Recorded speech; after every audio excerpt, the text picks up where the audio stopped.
काफी अच्छा पोयम है रविंद्रनाथ टैगोर जी ने जो लिखा है। और ये पोयम उस टाइम पे लिखा था जब इंडिया जो था ब्रिटिश के कंट्रोल में हुआ करता था, यानी कि अंग्रेजों के कब्जे में हुआ करता था। और पोयम जब रविंद्रनाथ टैगोर लिख रहे थे उस टाइम का सिचुएशन कैसा था या कंट्री में माहौल कैसा था, तो वो समझ लीजिए, फिर आप पोयम को समझेंगे तो काफी अच्छा रहेगा। जब उनके माइंड में ये पोयम लिखने के लिए आया तो उस टाइम क्या सिचुएशन था, आप सिचुएशन पहले समझिए। उस टाइम के पीपल जो होते थे स्लेव होते थे, यानी अंग्रेजों के गुलाम हुआ करते थे। लोगों को एजुकेशन इजिली अवेलेबल नहीं था, पढ़ाई वगैरह हर कोई नहीं कर पाता था, खाली जो अपर क्लास के लोग होते थे वही लोग पढ़ने जाते थे। और लोगों का जो ब्लाइंड बिलीफ था, यानी ओल्ड ट्रेडिशन पे ज़्यादा बिलीफ था। हर कोई वहाँ पे कास्ट और रिलीजियस के नाम पे लोग डिवाइड थे। कंट्री में एक ही सिस्टम चल रहा था, डिवाइड एंड रूल। अंग्रेजों का यही एक प्रिंसिपल था कि इंडिया को डिवाइड करो और रूल करो। और लोगों के माइंड में हमेशा फियर होता था, क्योंकि वो स्लेव थे, लोग डर के रहते थे कि कभी भी हमारा किंग हमें पनिशमेंट दे सकता है। तो ऐसे लोगों के माइंड में फियर हुआ करता था। तो ऐसा सिचुएशन देख के उनके माइंड में एक हुआ कि मैं पोयम लिखूं। तो उन्होंने यहाँ पे जो पोयम लिखा है, तो यहाँ पे प्रे करते हैं गॉड गॉड, यानी कि जो भगवान है उनसे वो प्रेयर करते हैं कि आज का जो कंट्री है ऐसा कंट्री नहीं होना चाहिए। तो रविंद्रनाथ टैगोर जी एक ऐसा कंट्री चाहते हैं, उसका एक पोयम में उन्होंने लिखा है। तो आइए स्टार्ट करते हैं। नाम ही अच्छा है इसका, where the mind is without fear. मतलब जहां पे लोगों का माइंड, जो मन हो, डर से ना हो। रविंद्रनाथ टैगोर एक ऐसी कंट्री चाहते हैं पे जहां पे लोग बिना डरे रहें। मतलब एक ड्रीमिंग कर रहे हैं, सोच रहे हैं कि ऐसी कंट्री होनी चाहिए जहां पे लोगों के माइंड में फियर नहीं होना चाहिए, यानी कि डर नहीं होना चाहिए। आइए हम इसको एकदम अच्छे से समझते हैं। ये जो ब्लू कलर है ये आपका पोयम है, और ये जो रेड कलर है मैंने इसको एक्सप्लेनेशन लिखा है, ताकि जब मैं वीडियो लास्ट में आपको टाइम दूंगा 1 मिनट के लिए, आप स्क्रीनशॉट लेके इसको लिख लेना, ताकि आप इसको अच्छे से समझ पाओ। यहाँ पे देखो, where the mind is without fear and head is held high. Rabindranath Tagore ji एक ऐसी कंट्री की ड्रीमिंग कर रहे हैं, कल्पना कर रहे हैं, अपने माइंड में सोच रहे हैं एक ऐसी कंट्री होना चाहिए जहां पे where the mind is without fear, जहां के पीपल, जो भी कंट्री के मैन है, जो या कंट्री के लोग हैं, उनके माइंड में फियर नहीं होना चाहिए, यानी कि डर नहीं होना चाहिए। हेड इज हेल्ड हाई, मतलब लोगों का हेड जो हो हाई होना चाहिए, सिर जो है गर्व से उठा होना चाहिए। हेड इज हाई का मतलब क्या, लोगों का सेल्फ रेस्पेक्ट होना चाहिए, डिग्निटी होनी चाहिए। डिग्निटी यानी कि लोगों का जो सर है वो डर के कारण झुका नहीं होना चाहिए, लोगों का सिर जो है उठा होना चाहिए। समझ में आ गया? Where the mind is without fear, जहां पे लोगों का मन या जो माइंड है वो डर नहीं होना चाहिए, फियर फ्री होना चाहिए, लोगों के माइंड में डर नहीं होना चाहिए, और लोगों का जो सिर है वो गर्व से उठा होना चाहिए। ऐसी कंट्री की ड्रीमिंग कर रहे हैं रविंद्रनाथ जी। सेकंड लाइन में कहते हैं, वेयर नॉलेज इज फ्री, जहां पे नॉलेज क्या हो, इजिली सबके लिए अवेलेबल हो। जब ब्रिटिश थे तो उस टाइम पे क्या होता था, एजुकेशन सबके लिए इजिली अवेलेबल नहीं होता था, खाली जो अमीर लोग होते थे या जो किंग होते थे उनके बच्चे ही पढ़ाई करते थे। सबके लिए जो पुअर पीपल होते थे या मिडिल लेवल के लोग होते थे तो उनके लिए एजुकेशन अवेलेबल नहीं होता था। तो टैगोर जी कहते हैं वेयर नॉलेज इज फ्री, इसका मतलब कि जहां पे एजुकेशन सबके लिए इजिली अवेलेबल होना चाहिए, ऐसी कंट्री को वो ड्रीमिंग करते हैं। इसका एक्सप्लेनेशन हम इंग्लिश में समझते हैं। The poet prays to the god that his countrymen should be free from any fear of oppression or forced compulsion। यहाँ पे देखो, the poet pray to the god, मतलब कि जो पोएट हैं वो गॉड से प्रेयर करते हैं, प्रार्थना करते हैं क्या, countryman should be free from any fear of operation and force compulsion. मतलब लोगों के माइंड में फ्री होना चाहिए, डर नहीं होना चाहिए, लोगों का माइंड फ्रीडम होना चाहिए। किससे? जो ऑपरेशन फोर्स है, ऑपरेशन फोर्स यानी कि जो ब्रिटिश वगैरह हैं, उनसे किसी के माइंड में डर नहीं होना चाहिए। He wishes that everyone his country has his head held high in dignity. लोगों का जो हेड है गर्व से ऊपर उठा होना चाहिए। जब लोगों के माइंड में डर नहीं रहेगा तो लोगों का जो सिर रहेगा, कैसे गर्व से लोग प्राउडली सिर उठा के चल सकेंगे। The poet dreams of a nation, यहाँ पे जो पोएट हैं एक ऐसे नेशन का ड्रीमिंग करते हैं, यानी कि ऐसे नेशन के बारे में वो सोचते हैं where knowledge would be free, जहाँ पे एजुकेशन फ्री मतलब लोगों के लिए इजिली अवेलेबल हो, ताकि हर कोई एजुकेटेड हो, यानी कि हर कोई पढ़ा लिखा हो। Education should not be restricted to upper class only, ऐसा नहीं है कि खाली अमीर लोग पढ़ाई करेंगे और मिडिल मैन और पुअर लोगों के लिए एजुकेशन नहीं। उस टाइम पे लोगों को इजिली एजुकेशन अवेलेबल नहीं होता था, तो किसको मिलता था? खाली अपर क्लास के लोगों को एजुकेशन मिलता था। But everybody should be allowed to acquire knowledge, यहाँ पे टैगोर जी कहते हैं कि सबके लिए एजुकेशन इजिली अवेलेबल होना चाहिए। समझ में आ गया पहला दो लाइन? अब यहाँ पे देखिए, where the world has not been broken up into fragment by narrow domestic wall. यहाँ पे देखिए पहले meaning, where the world, world मतलब इंटायर कंट्री की बात कर रहे हैं, नॉट बीन ब्रोकन, ब्रोकन मतलब टूटा हुआ, किसमें नहीं टूटा होना चाहिए? अप इनटू द फ्रैगमेंट, टुकड़ों में।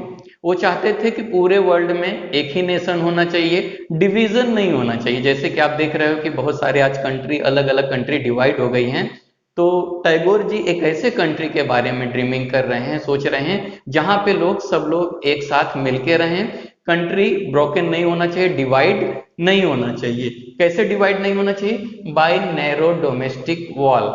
नैरो डोमेस्टिक वॉल का मीनिंग क्या होता है आप समझ लीजिए। यहाँ पे नैरो डोमेस्टिक वॉल का मीनिंग होता है division on the basis of religion, caste, class and colour in the society. उस टाइम की सोसाइटी भी ऐसी थी और फिलहाल आज भी वैसी भी सोसाइटी कैसा है? रिलीजन के नाम पे लोग क्या है? डिवाइड हो चुके हैं, अलग अलग लोगों का क्या हो गया है? धर्म हो गया है। अलग अलग कास्ट के लोग अलग अलग जगह पे रहते हैं, लोग डिवाइड हो गए हैं। अपर क्लास लोअर क्लास भी क्या हो गए? डिवाइड हो गए हैं।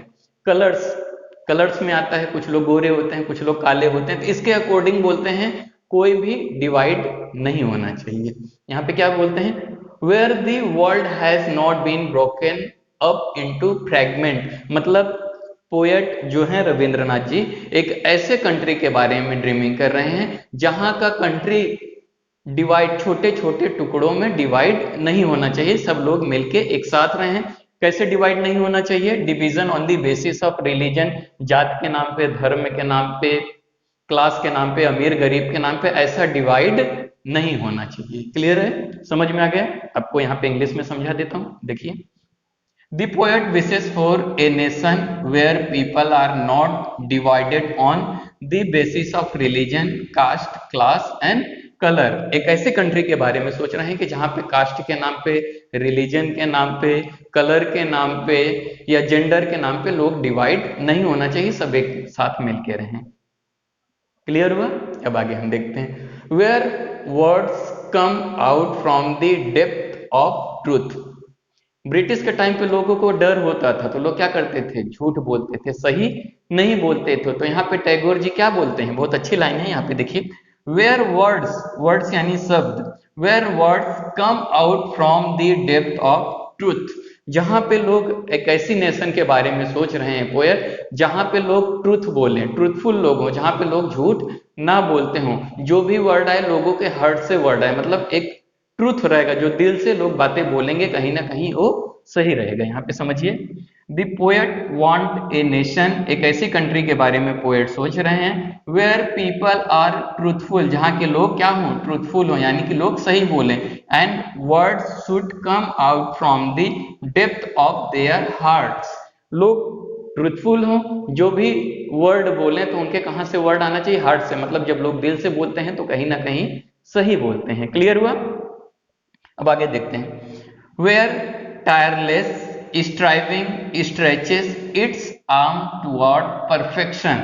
इसका मीनिंग देख लीजिए, टायरलेस स्ट्राइविंग का मीनिंग होता है कंटिन्यूअस एफर्ट एंड स्ट्रगल, और स्ट्रेचेस इट्स आर्म का मीनिंग होता है aim and achieving the goals. Poem में क्या कहते हैं देखो, वेयर टायरलेस यानी कि जहां पे लोग टायरलेस हो, टायरलेस मतलब जहां पे लोगों को थकान ना हो, striving stretches its arm toward perfection, जहां पे हार्ड वर्किंग लोग हों, जहां पे कंटिन्यूअस लोग हार्ड वर्क करते रहें, ऐसे नेशन के बारे में बात कर रहे हैं जहां पे लेजी पीपल नहीं होने चाहिए और ऐसे पीपल होने चाहिए जो कंटिन्यूअसली हार्ड वर्क करें, स्ट्रगल करें आगे बढ़ने के लिए, और एम और ऑब्जेक्टिव होना चाहिए लोगों के माइंड में कुछ बड़ा करने का। समझ में आ गया? फिर से समझिए इसको।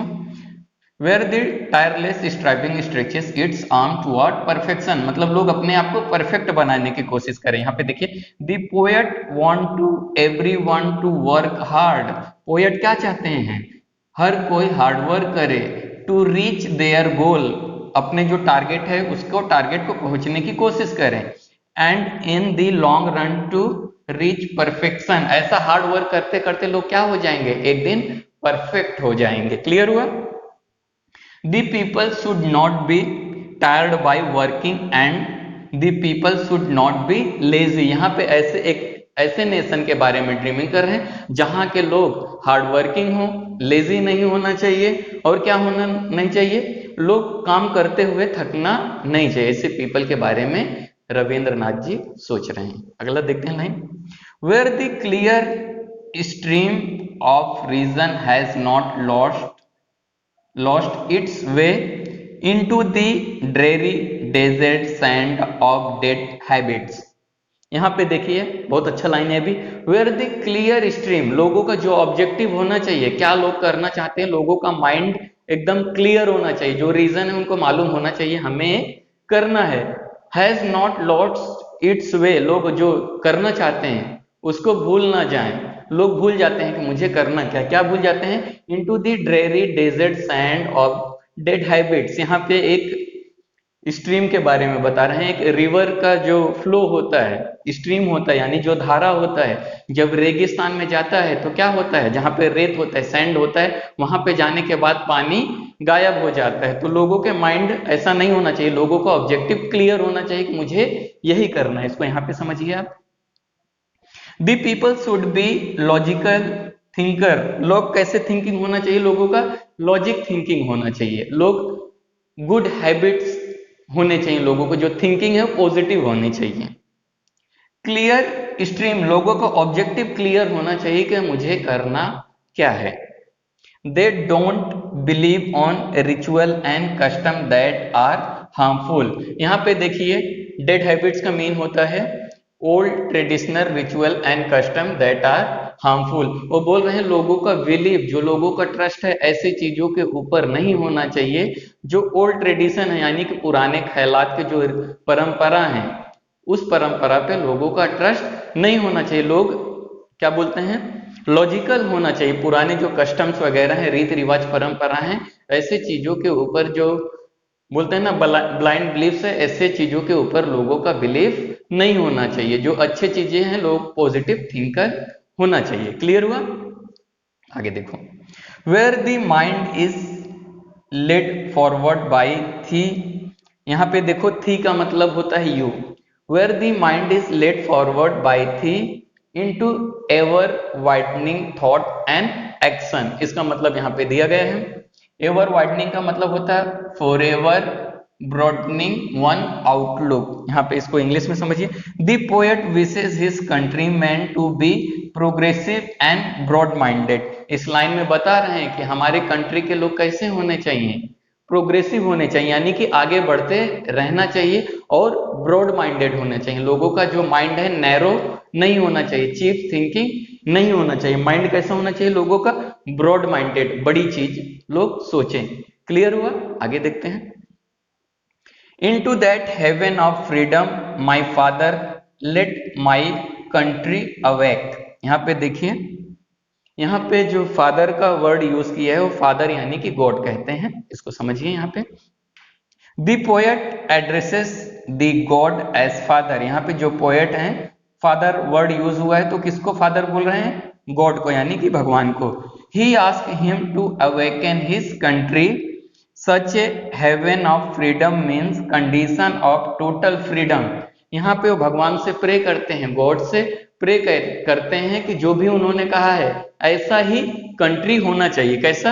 हेवन ऑफ फ्रीडम, मतलब उनको बहुत सारी छूट होनी चाहिए, लोग फियरलेस होना चाहिए। कैसे होना चाहिए? कंडीशन ऑफ टोटल फ्रीडम, लोगों को एकदम आजादी होनी चाहिए। किससे आजादी होनी चाहिए? लोग गुड थॉट्स, अच्छी चीजें सोच सकें, गुड वर्ड्स, अच्छी बातें लोग बोलें, गुड डीड्स, लोगों का जो कर्म है यानी कि जो वर्क है वो अच्छे होने चाहिए, while respecting those of other, लोग एक दूसरे का रेस्पेक्ट करते हों।